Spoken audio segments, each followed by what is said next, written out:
안녕하세요. 오늘 새로운 피조물 고백기도집 149페이지에 로마서 8장 12절부터 나누려고 합니다. 그 전에 우리 로마서 8장 전체 함께 고백하겠습니다. 로마서 8장 고백기도. 그러므로 이제 그리스도 예수 안에 있는 자에게는 결코 정죄함이 없나니 이는 그리스도 예수 안에 있는 생명의 성령의 법이 죄와 사망의 법에서 너를 해방하였음이라. 율법이 육신으로 말미암아 연약하여 할 수 없는 그것을 하나님은 하시나니 곧 죄로 말미암아 자기 아들을 죄 있는 육신의 모양으로 보내어 육신의 죄를 정하사 육신을 따르지 않고 그 영을 따라 행하는 우리에게 율법의 요구가 이루어지게 하려 하심이니라. 육신을 따르는 자는 육신의 일을, 영을 따르는 자는 영의 일을 생각하나니 육신의 생각은 사망이요 영의 생각은 생명과 평안이니라. 육신의 생각은 하나님과 원수가 되나니 이는 하나님의 법에 굴복하지 아니할 뿐 아니라 할 수도 없음이라. 육신에 있는 자들은 하나님을 기쁘시게 할 수 없느니라. 만일 너희 속에 하나님의 영이 거하시면 너희가 육신에 있지 아니하고 영에 있나니 누구든지 그리스도의 영이 없으면 그리스도의 사람이 아니라. 또 그리스도께서 너희 안에 계시면 몸은 죄로 말미암아 죽은 것이나 영은 의로 말미암아 살아있는 것이니라. 예수를 죽은 자 가운데서 살리신 이의 영이 너희 안에 거하시면 그리스도 예수를 죽은 자 가운데서 살리신 이가 너희 안에 거하시는 그의 영으로 말미암아 너희 죽을 몸도 살리시리라. 그러므로 형제들아 우리가 빚진 자로되 육신에게 져서 육신대로 살 것이 아니니라. 너희가 육신대로 살면 반드시 죽을 것이로되 영으로서 몸의 행실을 죽이면 살리니 무릇 하나님의 영으로 인도함을 받는 사람은 곧 하나님의 아들이라. 너희는 다시 무서워하는 종의 영을 받지 아니하고 양자의 영을 받았으므로 우리가 아빠 아버지라고 부르짖느니라. 성령이 친히 우리의 영과 더불어 우리가 하나님의 자녀인 것을 증언하시나니 자녀이면 또한 상속자 곧 하나님의 상속자요 그리스도와 함께한 상속자니 우리가 그와 함께 영광을 받기 위하여 고난도 함께 받아야 할 것이니라. 생각하건대 현재의 고난은 장차 우리에게 나타날 영광과 비교할 수 없도다. 피조물이 고대하는 바는 하나님의 아들들이 나타나는 것이니 피조물이 허무한 데 굴복하는 것은 자기 뜻이 아니요 오직 굴복하게 하시는 이로 말미암음이라. 그 바라는 것은 피조물도 썩어짐의 종노릇 한 데서 해방되어 하나님의 자녀들의 영광의 자유에 이르는 것이니라. 피조물이 다 이제까지 함께 탄식하며 함께 고통을 겪고 있는 것을 우리가 아느니라. 그뿐 아니라 또한 우리 곧 성령이 처음 익은 열매를 받은 우리까지도 속으로 탄식하여 양자될 것 곧 우리 몸의 속량을 기다리느니라. 우리가 소망으로 구원을 얻었음에 보이는 소망이 소망이 아니니 보는 것을 누가 바라리요. 만일 우리가 보지 못하는 것을 바라면 참음으로 기다릴지니라. 이와 같이 성령도 우리의 연약함을 도우시나니 우리는 마땅히 기도할 바를 알지 못하나 오직 성령이 말할 수 없는 탄식으로 우리를 위하여 친히 간구하시느니라. 마음을 살피시는 이가 성령의 생각을 아시나니 이는 성령이 하나님의 뜻대로 성도를 위하여 간구하심이니라. 우리가 알거니와 하나님을 사랑하는 자 곧 그의 뜻대로 부르심을 입은 자들에게는 모든 것이 합력하여 선을 이루느니라. 하나님이 미리 아신 자들을 또한 그 아들의 형상을 본받게 하기 위하여 미리 정하셨으니 이는 그로 많은 형제 중에서 맏아들이 되게 하려 하심이니라. 또 미리 정하신 그들을 또한 부르시고 부르신 그들을 또한 의롭다 하시고 의롭다 하신 그들을 또한 영화롭게 하셨느니라. 그런즉 이 일에 대하여 우리가 무슨 말하리요? 만일 하나님이 우리를 위하시면 누가 우리를 대적하리요? 자기 아들을 아끼지 아니하시고 우리 모든 사람을 위하여 내주신 이가 어찌 그 아들과 함께 모든 것을 우리에게 주시지 아니하겠느냐? 누가 능히 하나님께서 택하신 자들을 고발하리요? 의롭다 하신 이는 하나님이시니 누가 정죄하리요? 죽으실 뿐 아니라 다시 살아나신 이는 그리스도 예수시니 그는 하나님 우편에 계신 자요 우리를 위하여 간구하시는 자시니라. 누가 우리를 그리스도의 사랑에서 끊으리요? 환난이나 곤고나 박해나 기근이나 적신이나 위험이나 칼이랴. 기록된 바 우리가 종일 주를 위하여 죽임을 당하게 되며 도살을 당할 양같이 여김을 받았나이다 함과 같으니라. 그러나 이 모든 일에 우리를 사랑하시는 이로 말미암아 우리가 넉넉히 이기느니라. 내가 확신하노니 사망이나 생명이나 천사들이나 권세자들이나 현재일이나 장래일이나 능력이나 높음이나 깊음이나 다른 어떤 피조물이라도 우리를 우리 주 그리스도 예수 안에 있는 하나님의 사랑에서 끊을 수 없으리라. 아멘. 끊을 수 없습니다. 자, 오늘은 149페이지에 12절부터 함께 나누려고 합니다. 12절에 그러므로가 있다는 것은 이제 앞에 얘기를 충분히 다 이해를 하고 들어가야 되는 거죠. 그러므로 형제들아 우리가 빚진 자로 돼 빚졌습니다. 예수님이 우리의 모든 죄를 자기의 몸에 다 받아서 그걸로 죄값을 치르셨거든요. 우리가 빚을 저도 어마어마하게 졌는데 저희가 갚을 길이 없어요. 저희가 받은 게 워낙 크고 우리가 못 갚아서 지금 문제였던 거 아닙니까? 우리가 지은 죄들을 우리가 갚지 못하는 상황이라서 결국엔 그 영원한 형벌을 면치 못하는 상황이었는데 그걸 대신 갚아주셔서 우리가 이제 영원한 형벌이 아니라 영원한 기쁨과 영원한 영광 가운데로 우리가 들어가 살게 되었습니다. 그러니까 우리가 빚진 자인 것이죠.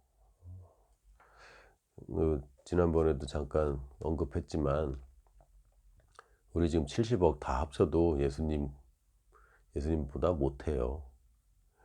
우리 지금 과거의 인간들, 지금의 인간들 글쎄 얼마나 될까요? 수가 몇백억 될까요? 이 몇백억의 인생들을 다 합쳐도 예수님 한 분보다 못합니다. 가치가. 그런데 이 예수님이 이 모든 인류를 위해서 이제 저도 포함해서 인류의 피값을 자기 몸값으로 대신하셨습니다. 죄값을 다 치르셨어요. 그러니까 우리가 빚진 자 아닙니까? 그러니까 이 복음을 제대로 알고 나면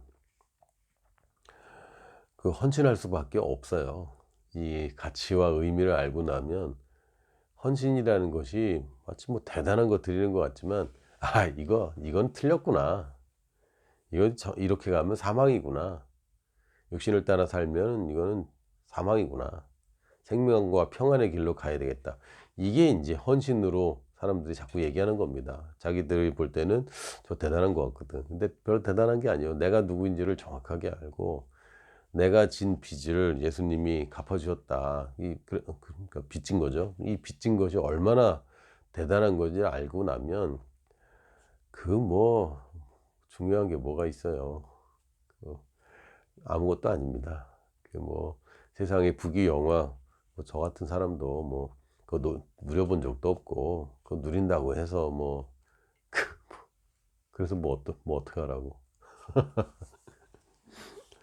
더 좋은 차 사고 더 좋은 집에 살고 더 맛있는 거 먹고 더 좋은 옷 입고 더 좋은 백 가지고 살면 어쩌라고요. 우리의 부유함은 사치를 얘기하는 게 아니죠. 그러나 우리는 또 한편으로 가난에 이제 굴복해서도 안 됩니다. 검소함을 가장한 가난이 있어요. 검소는 좋은 겁니다. 근데 이게 경계를 잘 못 정하고 나면은 검소하다고 하면서 계속 가난하게 살 수도 있는 거죠. 특히 이제 한국의 유교 선비 사상과 기독교의 청교도 사상이 만나면서 아주 강력한 검소한 삶을 추구하는 그런 삶이 이제 아름답고 멋있는 걸로 이제 되어 있는데 검소한 것과 가난은 다른 것입니다. 검소는 내가 딱 조절하는 거예요. 불필요한 부분에 내가 넘어가지 않도록. 그리고 육신을 너무 만족시키면서 살다 보면 계속 끊임없기 때문에 내가 여기서 절제하는 것입니다. 있는데 절제하는 것이 검소고요. 없어서 어쩔 수 없이 절제가 되는 게 가난이에요.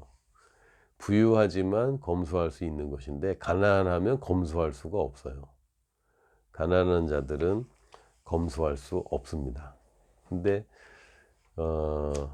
검소한 것이 내가 있지만 나의 육신이 아니라 영을 따라 살기 때문에 절제를 하기 때문에 검소한 것이 아니라 지금은 있는데 나중에 없을까 봐 검소하는 건 물론 저축하는 것 아주 그 지혜로운 것입니다. 그러나 이게 가난을 그 검소나 저축이나 이런 지혜로 뒤집어 씌워서는 안 됩니다. 가난 자체는 우리 것이 아닙니다. 그럼에도 불구하고 그거 뭐 대단하다고. 그래서 결국은 가난하면요 없어서 내 마음이 평안하지가 못해요. 근데 정말 부유한 자의 검소함은 그 평안합니다. 그게 이제 달라요. 왜요? 육신의 생각은 사망이고 영의 생각은 생명과 평안이기 때문에 내가 영을 따라 살고 있다면 지금 가난한 게 아니라 검소한 것이라면 나에게는 생명력이 넘치고 또한 평안이 넘칩니다. 어쨌든 우리가 지금 뭐 헌신 뭐 이런 주제로 얘기를 할 건 아닌데 헌신을 너무 강조하다 보면 이게 그 처음에 내가 누구고 무엇을 가졌는지 그래서 헌신이 나와야 되는데 헌신부터 들어가요. 헌신해야 됩니다. 이게 소위 말하는 헌신해야 됩니다. 왜냐면 그게 내가 사는 길이에요. 하나님을 위해서 죽는 길 같지만 사실은 내가 사는 길입니다. 그게 더 좋은 길이고 아름다운 길이에요. 그래서 이건 아름다운 길이기 때문에 내가 가는 것인데 그게 아니라 막 그냥 울면서 헌신하고 참 대단하긴 한데 안타깝기도 합니다. 오래 하는 사람이 별로 없거든요. 이 진짜 영에 있는 사람이야말로 영이 계속 거하다 보면 육신의 것이 별로 관심이 없어 보이고요. 그걸 다른 사람이 볼 때는 저 사람 헌신됐다라고 판단을 해버려요. 근데 내가 뭘 헌신을 했나? 어차피 헌신이라는 게 내 몸을 드리는 것인데 어차피 이거 죽을 몸인데, 그리고 나는 지금 하나님께 몸을 드린 게 아니라 삶으로서의 제물로 바치고 있는 것이고, 다시 얘기하면 육신을 따라 살지 않고 영을 따라 사는 삶인 것이고, 그 영을 따라 사는 삶이 나에게 진짜 생명의 길이고 평안의 길이고 아름다운 길이고 이것이야말로 나의 본질적인 삶이라서 그렇게 사는 것이지, 아까운데 뭘 드리고 뭐 이런 거 아닙니다. 이거 아깝다. 젊을 때 좀 놀아봤어야 되는데 아깝다. 이거 이제 자기가 누군지 모르는 거예요. 그 시절이 그립다. 예수님 믿기 전이 그립다. 또는 뭐 어렸을 때 내가 성숙하기 전이 그립다. 이런 얘기는 지금 자기가 누군지 전혀 모르는 사람들이에요. 그거는 이제 착각인 것이고, 우리는 육신에게 지는 것이 아닙니다. 이제 육신에게 질 필요 없습니다. 우리가 주도권을, 영인 우리가 주도권을 가졌는데 계속 육신에 질 필요가 없는데, 그러니까 여기서 우리가 형제들아 우리가 빚진 자로 돼. 빚진 자라는 게 무슨 뜻입니까? 예수님이 내 몸값을 다 지불하셨다. 일단 나는 이제 정죄받지 않는다. 정죄해야 할 몸이 이미 죽었고 나는 이제 영으로 사는 사람이고 영이 주도권을 가졌고 나는 영에 속한 사람이고 하나님의 영이 어차피 내 죽은 몸도 살리실 것이기 때문에 내가 뭐 지금 뭐 갈아탈 건데 뭐 여기 그렇게 뭐 연연할 필요 없어. 그러니까 육신에게 져서 육신대로 살 것이 아니니라. 그렇죠. 육신에게 질 필요가 없는 거예요. 자, 13절에 너희가 육신대로 살면 반드시 죽을 것이로되 영으로서 몸의 행실을 죽이면 살리니. 지금 영과 육이 서로 죽고 죽이는 그런 싸움을 하는 것처럼 묘사를 했습니다. 육신을 살리면 내가 죽는 거예요. 이게 죽어가는 길입니다. 그 사는 길이 아니라 죽는 길이에요. 육신대로 살면 이건 사는 것 같지만 죽는 것이고, 영으로서 몸의 행실을 죽이면 이게 진짜 사는 것입니다. 진짜 사는 것. 내가 나로 사는 것. 내가 남으로 사는 거 아니고 내가 나로 사는 것. 자유인인 내가 노예로 사는 것은 죽어가는 겁니다. 그게 아니라 내가 이 노예로 만들려고 하는, 또다시 주도권을 탈취하려고 하고 자기가 살아있다고 주장하는 이 몸을 살리면 내가 이제 피곤해지는 거죠. 몸의 행실을 죽이면 이게 진짜 나의 삶입니다. 여러분이 진짜 삶은, 아름다운 삶은, 추구하는 삶은 몸의 행실을 죽이는 거예요. 아니, 몸의 행실을 죽이기 위해서 사는 건 아닙니다. 그러나 내가 아름다운 삶을 추구한다는 의미는 몸의 행실을 죽인다는 의미입니다. 그래서 몸의 행실을 죽이려고 그냥 어떻게 수도원 가고 막 고행을 쌓고 지금 그 얘기하는 거 아닙니다. 그게 아니라 나는 영에 있고 영으로 살면 당연히 몸의 행실을 죽이는 것이죠. 14절에 무릇 하나님의 영으로 인도함을 받는 사람은 곧 하나님의 아들이라. 이제 14절만 딱 떼어서 놓고 봐서 하나님의 영으로 인도함을 받는 것에 지극히 일부인 하나님 여기로 갈까요? 저기로 갈까요? 라고 하는 것에 이제 그것만 생각하면 인도함을 받는 사람이 하나님의 아들이라고? 나 인도 잘 못 받는데 맨날 실수하는데 지금 그 성령님의 인도라고 할 때 성령 인도라는 이제 카테고리가 성령님이 나한테 뭔가 여러 가지 방법으로 영적인 수단들로 나한테 가르쳐 줘서 이건지 저건지 모를 때 올바른 선택을 하는 것이 이제 성령 인도라고 이제 많이 그렇게 이제 국한시켜서 얘기를 많이 합니다. 왜냐하면 그게 사실은 굉장히 필요한 일이기 때문에. 그러나 사실 하나님의 영으로 인도함 받는다, 성령 인도 받는다라는 것은 다른 얘기로 하면 영에 있는 사람이 영으로 선택하는 것, 영이 주도권을 갖는 것을 얘기하는 것입니다. 그러니까 올바른 삶을 사는 것만큼 하나님의 인도를 받는 게 없겠죠. 사실은 내가 뭐 직장을 여길 갈까요, 저길 갈까요? 뭐 그렇게 중요한 거 아닙니다. 또 이 학교 갈까요, 저 학교 갈까요? 아이 참, 그것도 뭐 그렇게 중요합니까? 지금 중요해 보이지만 사실 그게 경로를 바꾸긴 합니다. 경로를 바꿔요. 근데 그렇다고 그것 때문에 사람이 행복해지거나 불행해지는 거 아니고요. 경로를 바꾼다고 해서 내가 성공 못할 거라고 생각하십니까? 그 이상한 소리예요. 그 하나님의 자녀들은 그렇게 생각하지 않습니다. 아브라함은 어떻게 했습니까? 롯과 이제 땅을 이제 분할해야 될 필요가 생겼어요. 너무 이제 서로 부자가 돼서 먹일 풀이 부족한 거죠. 그래서 어떻게 합니까? 네가 골라라. 롯한테 맡겨버립니다. 그러니까 이게 하나님의 인도를 받는 거예요. 왜요? 그게 하나님의 성품이기 때문에. 롯은 어떻게 했습니까? 냉큼 골랐죠. 그때 어디요? 소돔과 고모라 쪽으로, 동쪽으로. 거기가 좋아 보여서. 근데 롯은 좋은 선택을 한 겁니까? 나름 좋은 선택을 한 겁니다. 근데 어떻게 했습니까? 망하는 길로 갔습니다. 왜? 육신을 따라갔기 때문에.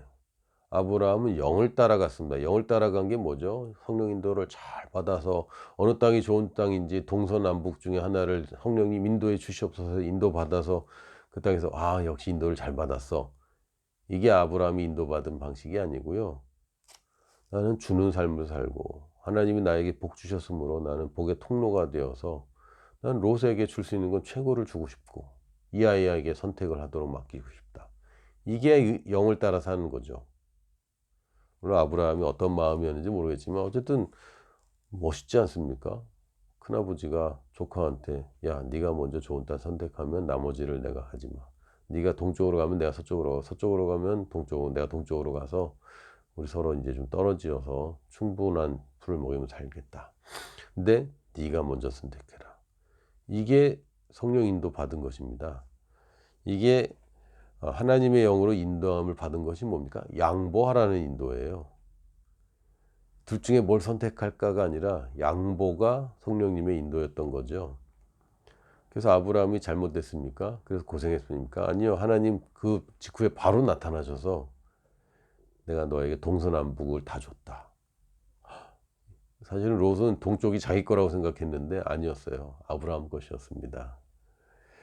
이런 삶의 태도들, 또 내가 영으로 사는 삶, 이것이 하나님의 영으로 인도함을 받는다고 표현을 해야 되는 거고, 그 안에 내가 뭐 직업이나 학교나 또는 집이나 여러 가지를 선택하는 데서 인도함도 분명히 그 안에 존재하는데, 단지 하나님의 뜻을 구하는 것보다 내가 지금 성공하기 위해서 하나님의 인도를 받아내는 것을 거기에만 이제 성령 인도라고 치면 자꾸 뭘 들으려고 애쓰게 돼요. 그게 아니라 살려고 애쓰는 겁니다. 우리는 알아내려고 애쓰는 게 아니라 알게 된 것을 믿고 내가 그것을 다루기 시작해야 되는 것입니다.